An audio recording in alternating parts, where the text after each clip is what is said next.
Learning!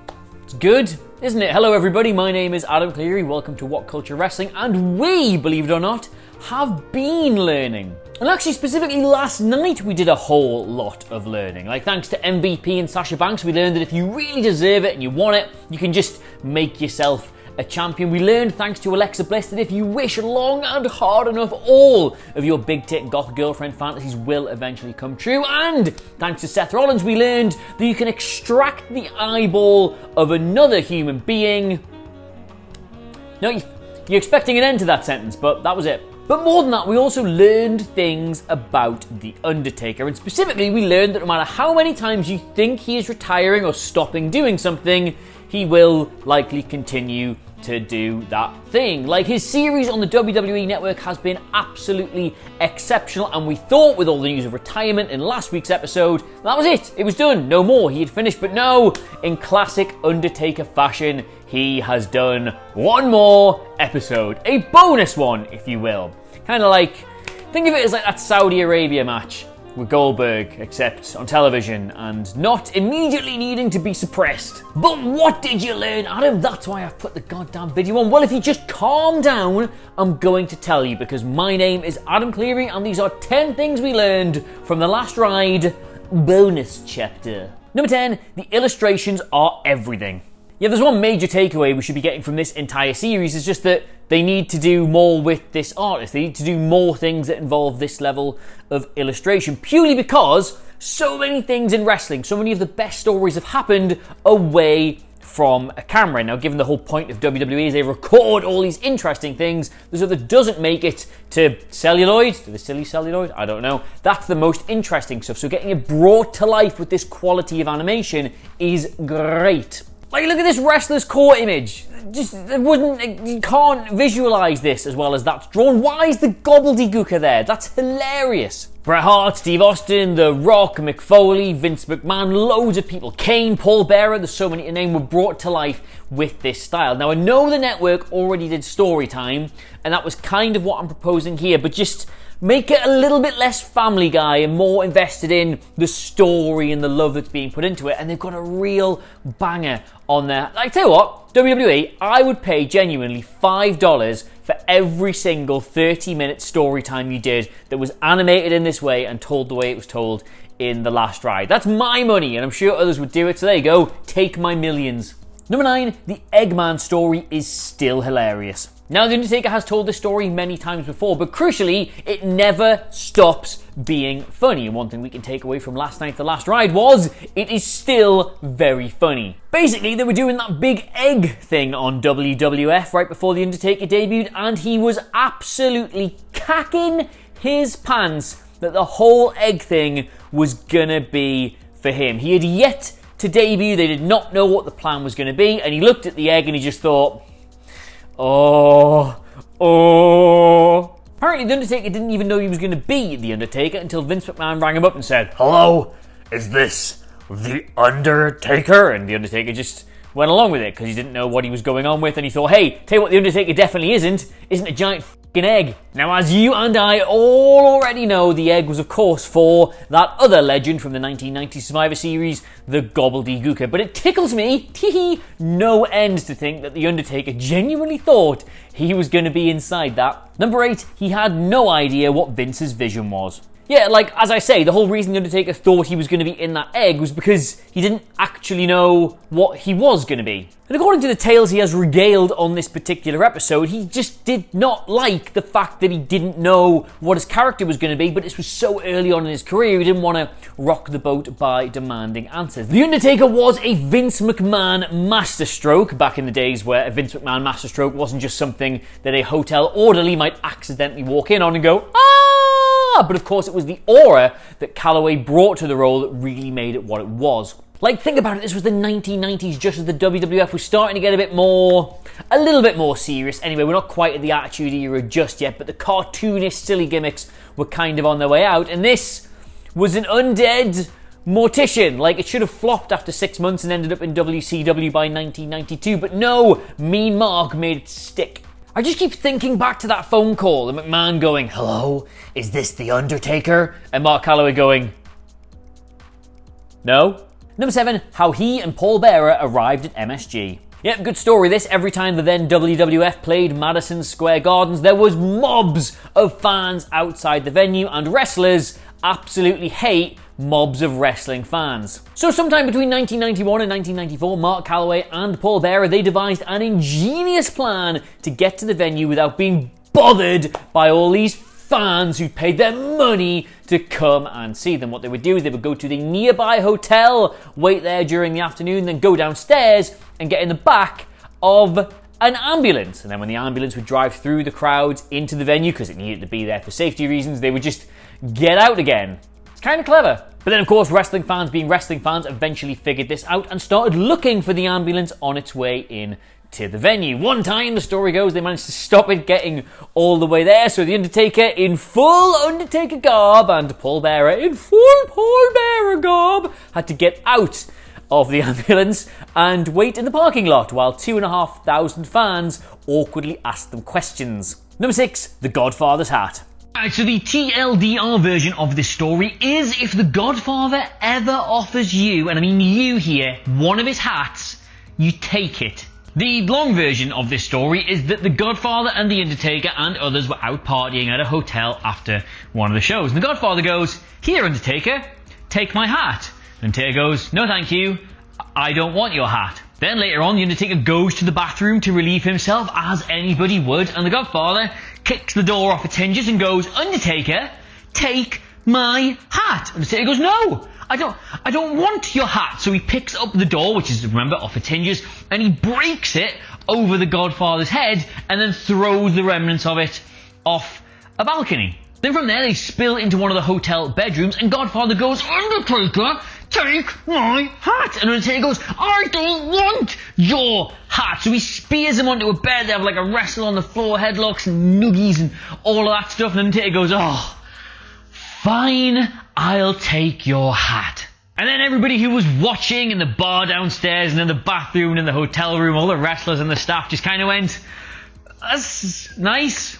Unnecessary, but nice." It's pretty much all the context he gave for that. He doesn't really say why the Godfather so badly wanted to give him one of his hats, nor does he say why he so badly didn't want to wear it. But I, a man who suits no hats ever, just not got the face for it. I know, genuinely you think, get away with anything, but no, I do not suit hats. I understand. People are like, "Put this hat onto me." I'm like, no, I don't want the hat. And then I break toilet doors over their head. So, number 5, the DEADMAN sit-up worked in real life. Yeah, this is a great story. Before The Undertaker had Paul Bearer as a manager, he had, of course, Brother Love, and they were driving around after a show one night in Chattanooga, funny name, that's when they were lost in the car, and Pritchard was like, "Okay, well, I guess I should ask for some directions then." So he drives up to some fans, and The Undertaker, not wanting to be seen by some fans, rolls down the seat. And then while the fans are quite happily giving him some directions, he just sits up and scares the bejesus out of them. Apparently the guy giving them the directions just like stammered his way through the rest of them, then muttered something about that guy being dead, and then ran away. So, good story. I mean, there is one thing I want to know about this story. Mark, if you're watching, do tweet me, and that's if he was still in character, like in costume, if he still looked like The Undertaker when he did it, because the vibe I get from like a biker dude who just looks tired because he's been at a wrestling show doing that, and a man dressed up as a zombie is very, very different. And I need to know. Number 4, it gets the plane ride from hell wrong. Yeah, this is like a bit of a weird one, this, because we've all heard about the plane ride from hell where they very nearly booted open a door while 70,000 foot in the air, and literally everybody who worked for WWF in 2001 would have been sucked out, oi oi, into the sky and died. But that didn't happen. And it all comes from like this wrestling match between Angle and Vince McMahon, and they're rolling around, and then just this, that, and the other, and there's all this carry on afterwards, and people got sacked, and people got suspended, and there was all these warnings given. It was literally the plane ride from hell. It is an infamous part of WWE folklore. If you've never heard about it, maybe we'll do a video. Maybe you can get off your arse and Google it. Who knows? But the last ride gets several of these details quite wrong, because The Undertaker says it took place in 2001 after the Insurrection pay-per-view in the UK, which we all know isn't true, because one of the most important people of this story, Mr. Perfect, didn't join the company then. The plane ride from hell took place in 2002. Now I know what you're thinking, Adam, are you really splitting hairs over this? You're sitting there and disputing 1 year over this man's storied, legendary career over which he's got countless incredible stories. The man has forgotten more interesting nights of his life than you've ever had. Buddy, are you really going to sit there and pull him up on getting a date wrong? And to you I say, yes, I am. Number 3, he set YOKOZUNA'S hair on fire.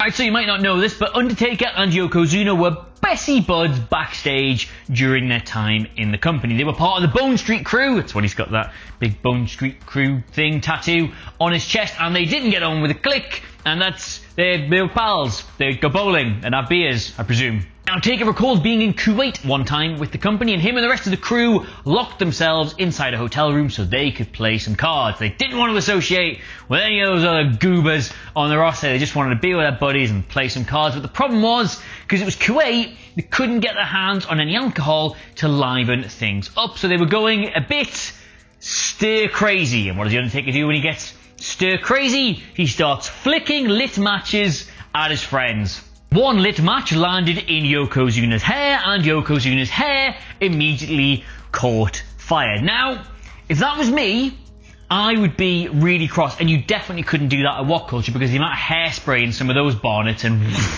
everybody would perish. But apparently Yokozuna just laughed it off, thought it was good fun, knew he didn't mean any harm by it, and they all just got back to playing their cards. He set his head on fire. Number 2, the time Mick Foley went through Wrestler's Court. Oh, right, so now either we have already done best stories from Wrestler's Court, or we desperately need to, and I can't remember which one it is, but they're just these great stories about when wrestlers annoy other wrestlers, so they go through a thing called Wrestler's Court, which instead of going to the company with their issues, they kind of all get together and decide who is in the wrong and a suitable punishment. There are many examples of this, and lots of them are lovely, light-hearted stories. Some of them are horrendous examples of industry bullying, but that's by the by. The one The Undertaker told in The Last Ride was good and unproblematic. Basically, Bob Holly was flying in from somewhere, and meeting him at the airport was supposed to be Al Snow and Mick Foley. Now, Bob Holly's plane lands, he gets offered, he goes and collects his bag, he may or may not do some immigration thing, I don't know if it was domestic or otherwise, gets himself a coffee, a latte, I don't know what Bob Holly does, and he goes to the pickup point at the airport. Nobody's there. Where are they, you ask? Well, both Mick Foley and Al Snow decided that picking Bob Holly up at the airport was a bit of a drag, so they went to a local theme park and started enjoying the ride instead, making them hours late to collect him. They left Bob Holly, mean Bob Holly, stranded at an airport so they could go on some rides. Holly took them to Wrestler's Court, and The Undertaker decided that, yes, they had been big dicks in this situation and forced them to buy booze for everybody and also to pick up some of Holly's travel costs in future. And they were happy to do this because that's just how wrestlers basically managed to settle all their problems backstage back then, rather than just, you know, skadoosh. Also, this entire story is worth it for this picture of Bob Holly running after a car while Mick Foley drives away and Al Snow and Head look in the back mirror. Mirror? Window, that's what it's called. Number 1, Xavier Woods gave him a gavel.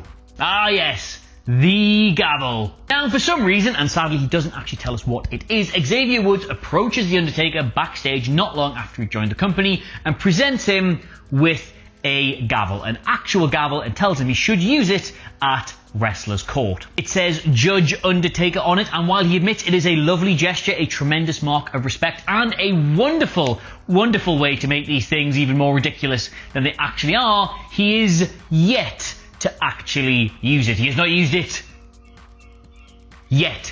The thing is, it kind of feels to me symbolic, this. Xavier Woods handing over a gavel to The Undertaker, who is the former leader of Wrestler's Court, because to me, Xavier Woods exemplifies everything that is good about the changes to the backstage attitude in modern wrestling. You don't need a Wrestler's Court. You don't have this beef and these weird egos and these bruising attitudes. Everybody just gets their Switch out, or like their PlayStation portable little box thingy, and they play video games, and they live stream stuff, and they do exercise, and they do Twitch and stuff like that, and they have other business interests, and they're not just concerned with sitting in hotel rooms, drinking beers, and playing cards, and flicking lit matches at each other. They're all enterprising young individuals who are cool.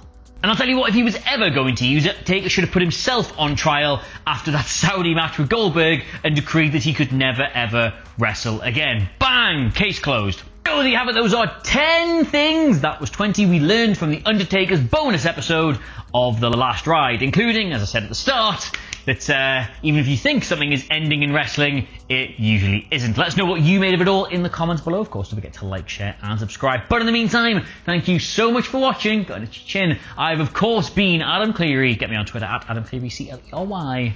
And I'll see you soon. Goodbye.